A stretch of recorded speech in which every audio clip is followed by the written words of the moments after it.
If your husband treats retirement like a full-time vacation while you're still cooking, cleaning, paying bills, and holding your whole world together, this story is for you.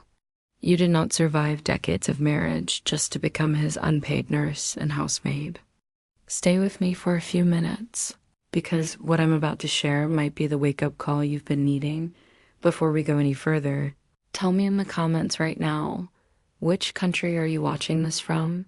How old are you today? And how many years have you been in a marriage that feels like this, where you carry most of the load and he acts like everything is fine? My name is Linda. I'm 67 years old. I live in the Midwest, and I've been married to my husband, Mark, for 43 years. From the outside, we look like that typical sweet American retired couple.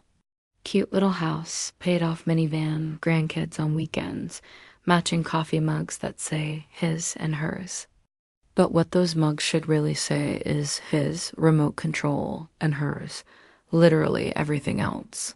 For years, our routine was the same.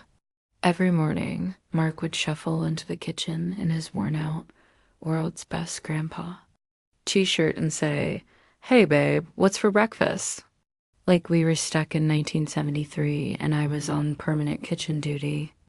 I knew exactly where his socks were, where his pills were, when his doctor's appointments were, when the electric bill was due, how much was left on the credit card, and how much was in our 401k. He knew exactly one thing, where the TV remote was. One day, I was sitting at the dining table with a pile of mail in front of me. Medical bills, insurance letters, a notice about our property taxes going up again. My back hurt, my head hurt, and I could hear the football game blasting from the living room. I looked at that stack of envelopes and thought, I am one late fee away from screaming. I walked into the living room and there he was, feet up, chips in his lap, volume up, completely relaxed. I said, "Mark, we need to talk." He muted the TV slowly, like it was physically painful, and said, "Uh-oh." What did I do now? I looked him right in the eye and said, "That's the problem, Mark. It's not what you did. It's what you don't do. Ever." He tried to joke. "Hey, come on, I'm retired." I put in my time. This is my golden years package deal. Couch, snacks, and you. I shook my head. I am not part of a package deal. I'm your wife, not your full-time caregiver with no salary and no days off. He frowned and said, "You're overreacting. You've always handled this stuff." And I said, "Yeah." And that was my mistake. That line surprised even me, He blinked. "Your mistake?" "Yes," I said. "I spent decades making your life easy. Now I'm the one drowning in paperwork, stress, and doctor's portals while you're memorizing the sports schedule." He tried to pull the "I'm getting old" card. "Linda, I forget things now. All those bills and passwords stress me out." I nodded. "Me too, Mark. The difference is you let it stress me out instead." Right then I decided, if we were going to grow old together, we were going to act like partners, not like a tired nurse and her overgrown teenage patient. So I made new rules. The next morning, I put a notebook on the kitchen table. On the front I wrote, "House Rules 2.0, when he came in and asked, "What's for breakfast?" I pointed at the notebook and said, "Lesson 1. He laughed. "What is this, boot camp?" "Yep," I said. "Welcome to Marriage Boot Camp, Retirement Edition." Inside the notebook, I had written, "Rule number 1, you are responsible for your own breakfast and lunch on weekdays. I'll handle dinner most nights, but you are a grown man who knows how to use a toaster.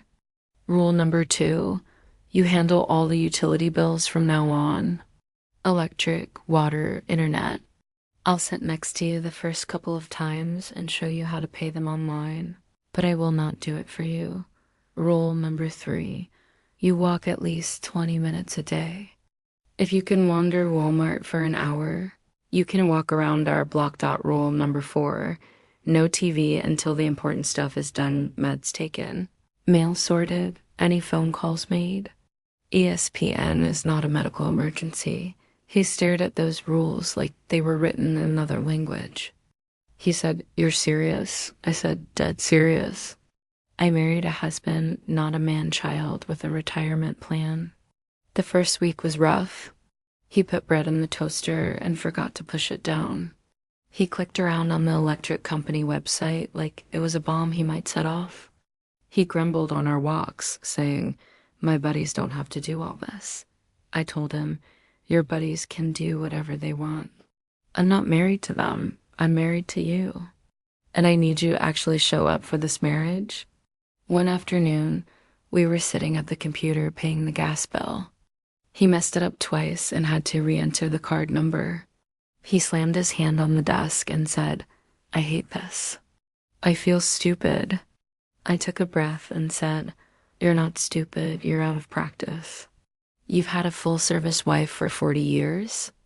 That service is now officially limited." He laughed a little at that, and something softened in both of us. A few days later, something shifted. I was in the living room when I heard him in the kitchen reading a label out loud. "Take with food." Okay, so breakfast first, then pills. For the first time in years, he took his own medication without me reminding him. Another time, I came home from the grocery store and saw him sitting at the table with a laptop open and a notebook. I asked, "What are you doing?" He said, "I made a list of all our logins and passwords. If something happens to me, I don't want you scrambling, okay?" I just stood there for a second because that was new. That was him taking responsibility, not just handing it to me. One Saturday, our son and his family came over. Our teenage granddaughter saw her grandpa washing dishes and said, "Whoa, Grandma trained him well." Mark grinned and said, "Your grandma put me on the do something or shut up plan." We all laughed, but inside I thought, good. Let them see this. Let them see what partnership looks like. Now, don't get me wrong. He still forgets things. He still leaves his shoes in the hallway and still gets way too loud during football season. But now, when the mail comes, he's the one who grabs it. He checks due dates. He sets reminders on his phone. Sometimes he even asks, "What can I take off your plate today?" And let me tell you, hearing a 70-year-old man say, "What can I take off your plate?" That is hotter than any romance movie when you have grandkids and back pain. Taking control of my retired husband was never about humiliating him. It was about finally respecting myself. It was about saying, my time matters, my health matters. I am not the default manager of this entire household just because I'm the wife. So if you're a woman in the US, sitting at your kitchen table buried in bills and stress while your retired husband is on the recliner scrolling his phone, hear me, you're allowed to renegotiate the deal. You're allowed to say no more. You are allowed to hand him the calendar, the pill box, the password list, and say, "We're in this together." Start acting like it. Growing old together should not mean you carry the weight while he carries the remote. It should mean two people, side by side, doing their best to make these last chapters lighter for each other. I didn't just take control of my husband. I took control of my life. And somehow that made both of our lives better. If this story feels even a little bit like your life, don't just swipe away. Hit like so more women see this. Drop a comment with how long you've been married, and share this with a friend who needs the courage to set new boundaries.